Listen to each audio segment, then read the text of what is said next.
Salut à tous, on se retrouve pour parler du Paris Saint-Germain ce lundi 14 novembre et on commence tout d'abord avec la rencontre hier. Le PSG recevait la GOCR et le Paris Saint-Germain s'est imposé avec la manière. Une grosse victoire, une manita, donc une victoire 5-0 pour Paris. Donc Mbappé, Soler, Hakimi, Renato et Hugo Ekitike sont les 5 buteurs parisiens pour cette large victoire 5-0 de Paris. Donc les statistiques du match, c'est que les tirs sont pareils, 9 tirs pour Paris, 9 tirs pour Auxerre, mais le PSG sur ces 9 tirs, il y a eu 6 tirs cadrés et 5 buts ultra efficaces, les attaquants parisiens, seulement un arrêt de Costil, le gardien de la GOCR, donc victoire nette et sans bavure des Parisiens, à noter un clean sheet, bien sûr, ça faisait longtemps qu'il n'y a pas eu un match sans prendre de but pour l'équipe du PSG, et du coup après cette 15e journée, synonyme de dernière journée avant la Coupe du Monde. Donc le PSG, bien sûr, premier de la Ligue 1, le Paris Saint-Germain à 41 points et son dauphin Lens à 36 points. N'oubliez pas qu'à la reprise, en fin décembre, début janvier, les gars, il y aura un Lens-Paris, le deuxième contre le premier. Donc ça sera bien sûr un match déterminant. Là, s'il y a victoire contre Lens, bien sûr, le PSG prendrait un sacré matelas confortable, on va dire, d'avance sur son dauphin. Toujours avec Paris, les gars, et Christophe Galtier qui n'a toujours pas goûté à la défaite du côté de Paris. Galtier est seulement le deuxième entraîneur à n'avoir perdu aucun de ses 22 premiers matchs sur le banc du PSG. Toute compétition confondue, c'est 18 victoires, 4 matchs nuls pour Christophe Galtier. On le félicite bien évidemment. Il y avait déjà eu Gérard Houllier à l'époque, avait fait 16 victoires, 6 nuls. Donc le bilan est meilleur tout simplement pour Christophe Galtier parce qu'il a eu plus de victoires que Gérard Houllier, l'ancien coach parisien. Et toujours avec Galtier pour Prime Video cet après-midi est parfait, on a fait un match sérieux, personne n'était particulièrement préoccupé par la Coupe du Monde bien sûr. Toujours avec Galtier sur la Coupe du Monde pour Prime Video, j'ai souhaité à tous mes joueurs de passer une belle Coupe du Monde et j'espère qu'un de nos joueurs pourra la ramener au vestiaire. Voilà cette Coupe du Monde bien sûr qui commence exactement maintenant 6 jours. C'est vrai qu'il y a pas mal de joueurs, on sait qu'ils parisiens qui vont disputer la Coupe du Monde. En plus, il y a des grosses nations qui sont représentées par les joueurs du PSG, comme la France, comme l'Argentine, comme le Brésil. Donc voilà, peut-être qu'il y aura un vainqueur parisien, tout simplement, de la Coupe du Monde. Toujours avec Galtier, il y a une réflexion sur la récupération qu'ils vont avoir derrière cette compétition avec des joueurs malheureux, déçus, en colère et d'autres plus heureux, j'espère. Je travaille avec mon staff pour qu'il y ait au moins 10 jours de coupure, tout simplement, pour tout joueur, tout simplement. Toujours avec Galtier sur les joueurs qui ne portent pas. Tout le monde n'est pas en vacances, certains ont besoin de travailler et n'auront pas 3 semaines de coupure. Et toujours avec Christophe, donc Galtier, il y aura beaucoup de travail, de réflexion pour essayer de trouver d'autres animations pour être tout le temps efficace, aussi pour surprendre les adversaires et parfois aussi surprendre les joueurs. Donc voilà, quelques déclarations de Galtier à la fin du match. Et nous, on va parler tout simplement de Kylian Mbappé hier, qui a été de nouveau buteur. Et Mbappé, cette saison, c'est 13 fois titulaire et 12 buts. Il est actuellement le meilleur buteur du championnat de Ligue 1. Il est ex aequo avec Neymar avant le match. Et du coup, Mbappé prend plus un but par rapport à Neymar. Donc Neymar 11 buts, c'est déjà pas mal. Et Mbappé 12 buts. On va féliciter bien sûr les deux Parisiens qui sont aux 2 premières places du classement des meilleurs buteurs. Et concernant Mbappé, lui buteur, j'ai dit. Donc il est impliqué dans 24 buts en 20 matchs avec le PSG cette saison. Donc 19 buts, toutes compétitions confondues. On ajoute aussi 5 passes décisives. C'est encore du grand Kylian Mbappé cette saison avec des stats complètement folles. Et avec 31 buts en 2022, Mbappé a égalé son record de buts sur une année civile en Ligue 1. Donc voilà, là aussi tout est dit bien sûr. En Ligue 1, il performe énormément. C'est tout simplement sa meilleure saison en termes de chiffres avec une autre saison en termes de buts inscrits dans le championnat français depuis janvier 2022. Toujours avec lui les gars, toujours avec son but hier et il est maintenant à 190 buts inscrits avec l'équipe du Paris Saint-Germain. Il se rapproche énormément du recordman qui est Cavani avec ses 200 buts du côté du club. Et maintenant il a 190, encore 11 buts pour Kylian Mbappé. Et il deviendra seul le meilleur buteur de l'histoire du Paris Saint-Germain. Et je pense que ça peut se faire bien sûr avant la fin de la saison. Et il aurait même pu obtenir un penalty, Kylian Mbappé. Pas de penalty pour le PSG sur cette action. Incroyable, on peut voir quand même que le joueur de la GOCR, les gars, il touche le ballon de la main. Et l'arbitre n'a rien dit, même ceux de l'assistance vidéo n'ont rien dit. Pourtant, bien sûr, ça méritait penalty, parce que là, c'est totalement volontaire, bien sûr, que la main touche le ballon, en plus dans la surface. Ça valait un penalty. Bon, c'est pas grave, il y a eu 5-0. Toujours avec Kylian, donc il a invité 28 enfants d'un village du Bas-Rhin pour assister à Paris-Auxerre au parc. Le joueur a tout pris en charge. voilà, toutes les finances, en gros le déplacement, tout ça. Il lui aura même offert des maillots à la fin, bien sûr, à Mbappé. Donc félicitations bien sûr à Kylian, hein, bien sûr. Le cœur sur la main à Kylian Mbappé. On va parler de Léo Messi, les gars. Donc Messi a joué, mais Messi n'a pas fait un gros match et Messi n'a pas été buteur, mais il a touché de nouveau le poteau, hein. C'est son copain le poteau, bien sûr. Lionel Messi a touché 18 fois les montants, toutes compétitions confondues, depuis son premier match avec Paris le 29 août dernier, hein, 2021. Donc déjà 18 poteaux, hein, c'est dommage. Ça aurait fait des poteaux rentrants ou même des bas rentrants. Ça aurait fait 18 buts de plus, hein, pour Léo Messi du côté de Paris. Et Messi hier, il a disputé le 993e match de sa carrière face à l'AG Auxerre. Il pourrait jouer, hein, son 1000e match lors de la finale de la Coupe du Monde, bien sûr, hein, s'il venait atteindre la finale avec son pays, l'Argentine. Et la dernière danse avant la Coupe du Monde, hier les trois ont commencé titulaires, tout s'est bien passé, hein, pour eux, parce qu'il y a une belle victoire et aucun des trois a été blessé, donc tant mieux. Donc maintenant, voilà, bonne chance aux Français, bonne chance aux Brésiliens et bonne chance aux Argentins pour cette Coupe du Monde. On va parler d'un autre joueur, bon lui ne participera pas à la Coupe du Monde, mais il a été décisif hier, donc il est entré en jeu à la 75e minute et c'est Hugo Ekitike, donc à la 81e passeur et à la 85e minute buteur, un but, une passe D en un quart d'heure de jeu, hein, pour Hugo Ekitike. Félicitations à lui, bien sûr, hein. Et en 7 jours, donc un but et 2 passes D, parce qu'il avait déjà été auteur d'une passe décisive lors du match dimanche dernier à Lorient, où il a fait la passe D, hein, pour le but de Neymar. Donc 2 passes D, un but, hein, sur la dernière semaine. Pas mal, hein, bien sûr, pour le jeune attaquant. Et Hugo Ekitike a eu le droit à son bizutage pour son premier but avec le PSG, parce qu'il l'attendait, hein, tout simplement, ce but, hein. Ça faisait longtemps, voilà, même nous, hein, supporters, on voulait, voilà, qu'il marque ce but. Ça y est, c'est fait pour Hugo Ekitike, avec ce but, hein. Et Mbappé lui a mis, hein, sur sa story Instagram. Donc félicitations Hugo, c'est que le premier, on espère beaucoup d'autres, hein, vont suivre, hein, maintenant du côté de Paris. Et Hugo Ekitike sur son but, hein, beaucoup d'émotions, sachant que je marque au parc, ça me délivre, même si j'aime pas dire ça. C'est quelque chose que j'attendais, les hauts et les bas, ça fait partie du football et de ma carrière. Quand tu es dans les bas, tu travailles, j'ai pas lâché, hein, parce que les bas, par rapport à ce début de saison, il a très peu joué. C'est vrai que là, lors des derniers matchs, il a un peu plus joué comme Hugo Ekitike. En plus, il était décisif, donc ça lui fait du bien, hein, moralement et mentalement et même physiquement, bien sûr, hein. C'est qu'en début de saison ça a été très compliqué parce qu'il jouait très peu, hein, parce qu'il fallait mettre dans le rythme la M&M, tout ça, donc il jouait même pas, hein, il jouait quasiment jamais. Puis là depuis quelques semaines il joue plus, et bien sûr c'est bien mieux pour lui, il le dit, hein, qu'il a rien lâché même quand c'était les moments difficiles où il était tout le temps sur le banc. Toujours avec lui, hein, devant moi, j'ai les 3 meilleurs joueurs du monde. Il faut que je sois patient et j'observe. Je pense que j'ai à apprendre tout simplement des 3 devant, hein, Messi, Neymar et Mbappé. Et toujours avec Hugo, donc il a des moments de bas et des moments de haut, hein. Je n'ai jamais rien lâché. Bon, c'est la même déclaration d'avant, donc on y passe. Et agacé les gars de son faible temps de jeu, Hugo Ekitike s'était entretenu avec Christophe Galtier il y a quelques temps de cela. Cette discussion lui a servi de déclic, hein, ça qu'il avait une réunion avec Christophe Galtier, le coach, hein, et peut-être à partir de cette réunion-là, c'est pour ça qu'il a un peu plus joué, hein, lors des matchs qu'on suivit, hein, on a pu voir.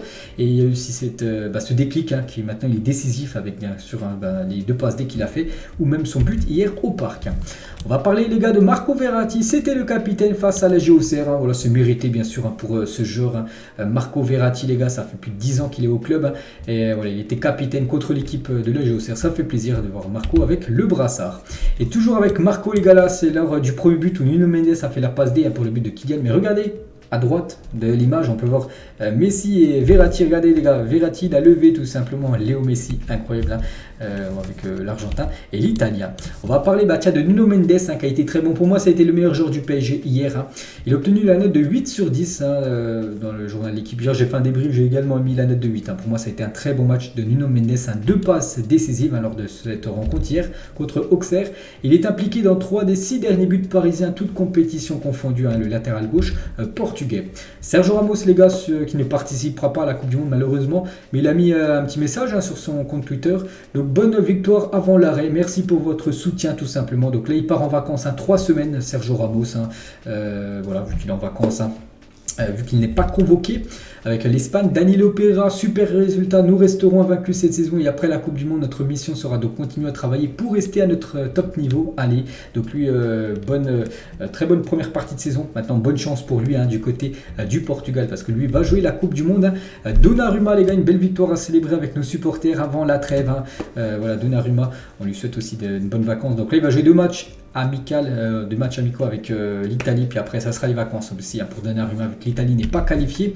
Et Kimpembe les gars, belle victoire collective à la maison, bien joué l'équipe, on parlera tout à l'heure les gars de Presnel Kimpembe avec la Coupe du Monde, parce qu'il y a eu une grosse info les gars, en plus que j'ai appris là juste avant de faire la vidéo, on parlera de tout ça là dans quelques minutes. Et Mbappé les gars, Achraf Hakimi avant le début de la seconde mi-temps, donc se sont amusés, voilà la caméra, bien sûr les deux grands copains, on sait qu'il y a beaucoup d'amitié entre Kylian Mbappé et Achraf Hakimi, donc voilà une petite photo marrante on va dire des deux. Et toujours tiens avec Hakimi les gars, à la fin du match il a traversé tout le terrain pour donner son maillot, un jeune Marocain en fauteuil roulant, là je sais pas si vous le voyez là, il est sur la rambarde publicitaire, donc il la saute puis il va donner tout simplement son maillot, très beau geste bien sûr d'Achraf Hakimi, belle Coupe du Monde bien sûr aux joueurs marocains. Et 3 personnes ont tenté les gars de pénétrer sur la pelouse du Parc des Princes hier avec un message à faire passer, elles ont été rattrapées par la sécurité, donc c'est que là actuellement il y a beaucoup de personnes qui rentrent sur les terrains un peu partout en Europe, et hier 3 personnes ont essayé de rentrer, mais elles n'ont pas pu, elles se sont fait arrêter par les stadiers. Et les joueurs du PSG ont porté ce maillot spécial les gars, n'oubliez pas qu'hier on était le 13 novembre, et bien sûr lors de ce match, pour ça que vous avez un maillot spécial avec ce badge et aussi avec le bleuet tout simplement, le bleuet France tout simplement, et parce que l'hommage du collectif Ultra Paris aux victimes des attentats du 13 novembre 2015, donc 13/11/2015, Paris se souvient bien sûr ce qui s'était passé ce vendredi 13, c'était il y a 7 ans, un jour pour jour quand on était hier, bien sûr, les attentats les plus meurtriers qu'il y a eu sur le territoire français. Du coup les gars, la Ligue 1, on fait le bilan les gars, le bilan de la Ligue 1 juste avant le mondial. Donc le PSG c'est à 41 points, on le sait, 5 points d'avance sur l'équipe de Nantes. Donc meilleur buteur c'est Mbappé, 12 buts. Meilleur passeur c'est Messi, 10 buts. Meilleure défense c'est le PSG, 9 buts encaissés. Meilleure attaque c'est de nouveau le Paris Saint-Germain, 43 buts inscrits. Donc voilà, le PSG domine tous les classements, classement normal, meilleur buteur, meilleur passeur, meilleure défense, meilleure attaque, c'est toujours Paris qui est en tête. Et du coup les gars, on prend rendez-vous pour le prochain match pour le PSG, ça sera le 28 décembre prochain, ça sera pendant les fêtes de fin d'année, normalement il n'y a jamais de match, mais là vu qu'il y a la Coupe du Monde, il va falloir rattraper tous ces matchs qui ne se joueront pas pendant cette période de Coupe du Monde. Donc voilà, la Ligue 1 les gars, on retrouvera ce championnat français le 28 décembre prochain. Et concernant un petit match qui pourrait être programmé, parce que Quevilly-Rouen va de nouveau affronter le PSG en amical au Camp des Loges le 21 décembre, donc une semaine tout simplement avant le championnat, où j'ai dit que c'était le 28, donc il y aura un match les gars, amical contre Quevilly-Rouen. Souvent cette équipe en plus, le PSG les affronte en pré-saison, je me souviens que là je crois que c'était le premier match du Paris Saint-Germain lors de la pré-saison, il y a quelques semaines, donc voilà, Quevilly-Rouen PSG, c'est programmé au 21 décembre prochain, match amical. On revient les gars sur Kimpembe, je l'ai appris juste avant de faire la vidéo, c'est un énorme coup dur pour Paris, pour le joueur, pour tout le monde, pour l'équipe de France bien sûr, insuffisamment remis de sa blessure. Kimpembe ne participera pas à la Coupe du Monde, il annonce son forfait. Kimpembe donc s'est exprimé sur son forfait pour la Coupe du Monde après différents tests réalisés avec les équipes techniques du PSG, mais aussi celle de l'équipe de France. J'ai pris la décision de ne pas jouer la Coupe du Monde, donc je ne vais pas tout lire ce qu'il a mis, mais bien évidemment il est énormément déçu, Kimpembe, qui n'a pas pu revenir à son top niveau. Souvenez-vous, il s'était blessé, je crois que c'était lors du match contre Brest, souvenez-vous, où il avait même pris un carton rouge, il avait été blessé un mois, puis depuis il n'a jamais réussi à se rétablir de sa blessure, donc c'est pour ça qu'il ne peut pas tenir sa place avec l'équipe de France. C'est pour ça qu'il a pris la décision d'annoncer ce forfait. C'est un énorme coup dur pour l'équipe de France, parce que pour moi j'aurais mis titulaire avec Raphaël Varane dans l'axe. Donc voilà, il souhaite bien sûr bonne chance à l'équipe de France, il regardera bien évidemment les matchs des Bleus, mais voilà, il ne pourra pas aider l'équipe de France. Donc bon rétablissement bien sûr à Kimpembe, on espère le revoir avec le PSG, comme ça là il pourra prendre pas des vacances, mais voilà, il pourra se rétablir, vraiment pas de match, tout ça pendant quasiment 2 mois, et on espère le revoir en grande forme en janvier en Ligue des Champions, parce que bien sûr Paris, le PSG aura besoin de lui. Du coup les gars, c'est Axel Disasi qui est convoqué à la place de Kimpembe. N'oubliez pas que ce joueur c'est un joueur de Monaco, et c'est un joueur que le Paris Saint-Germain voulait, souvenez-vous, l'été dernier.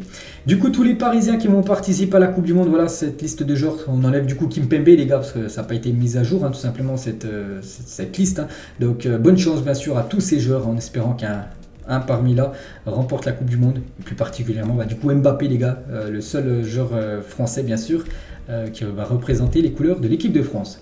Léo Messi les gars sur l'Argentine en Coupe du Monde, aujourd'hui je ressens beaucoup de similitudes entre ce groupe et celui de 2014 et tout le processus jusqu'à la fin de la Coupe du Monde. Le groupe a été constitué, la force du groupe et la force mentale, je pense que c'est très important. Il a dit après cela, je pense que la leçon que j'ai apprise est que bien commencer la Coupe du Monde et gagner le premier match est fondamental. Cela compte beaucoup pour le reste du mondial, d'être directement dans le bain dès le premier match. Donc voilà ce que dit Léo Messi. Donc concernant le premier match de l'Argentine, je ne sais pas c'est quand, je sais pas si c'est lundi ou mardi prochain, mais bon c'est tout simplement imminent. Et toujours avec Messi, les mots forts de Laporta, les gars. Laporta c'est le président du Barça et il a dit un retour de Lionel Messi au Barça en 2023. Léo sait que Barcelone est toujours sa maison, mais voilà, du côté de Paris, on compte conserver bien sûr Messi et le PSG a entamé des discussions avec Lionel Messi pour une prolongation de contrat. Le PSG aimerait le prolonger de 2 saisons de plus, soit jusqu'en 2025, la fin de son contrat, là c'est en 2023. Lui aussi pourrait prolonger l'aventure, donc on espère bien sûr. Donc le PSG, Marco Verratti ont trouvé un accord pour une prolongation jusqu'en 2026, donc il est en fin de contrat en 2024. Verratti devrait peut-être, ça sent bon, prolonger de 2 saisons de plus. Il pourrait signer ce nouveau contrat avant la reprise du championnat, vu qu'il ne va pas participer à la Coupe du Monde, donc il sera de retour bien avant les joueurs internationaux. Et du coup, il pourrait signer tout ça, les gars, avant la fin de l'année, tout simplement. Marco Verratti, n'oublie pas qu'il est arrivé au club en 2012, il pourrait rester jusqu'en minimum, au moins jusqu'en 2026, plus de 14 ans au club, bien sûr. C'est une légende, Marco Verratti, regardez, il avait le brassard hier. Donc voilà, on peut que féliciter bien sûr Marco Verratti. Et toujours avec Verratti et Messi, il existe une vraie relation d'amitié entre Messi et Verratti, dépassant même le cadre du football. Les deux s'estiment beaucoup et partagent une vraie complicité. Leur entente est une des raisons pour lesquelles Messi est intégré au Paris Saint-Germain. Donc voilà, il y a beaucoup d'amitié entre Messi et Léo Messi. Même Messi, les gars, je me souviens quand il évoluait à l'époque du côté du Barça, il disait qu'il rêvait de jouer avec Verratti. C'est pour ça qu'il voulait que Verratti vienne du côté du Barça. Du coup, il n'est jamais venu du côté de Barcelone, Verratti, mais c'est plutôt Messi qui est venu du côté du PSG pour jouer tout simplement avec Marco Verratti. Le Paris Saint-Germain serait prêt à activer la clause libératoire du crack brésilien Endrick, estimé à 60 millions d'euros. Il y a quelques jours, j'avais dit que le PSG avait proposé 45 millions d'euros refusés par Palmeiras. Et du coup, le PSG pourrait augmenter son offre et monter jusqu'à 60 millions d'euros. Le prix de la clause libératoire tout simplement de John Endrick, qui est ciblé aussi par Chelsea et aussi par le Real Madrid.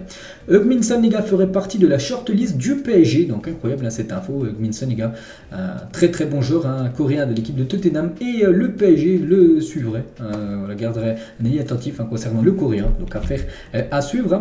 Warren Zaïre-Emery, dans les nouvelles d'Aubert, il a dit: je suis remplaçant la plupart du temps, mais c'est normal au début, je dois apprendre à acquérir de l'expérience, travailler à l'entraînement, me perfectionner. Il a également dit: j'espère rester au PSG pour m'aguerrir un peu et grappiller un peu de temps de jeu, même si la concurrence est rude, bien sûr, du côté du Paris Saint-Germain. C'était la dernière info aujourd'hui concernant le PSG, donc j'espère que ça vous a plu.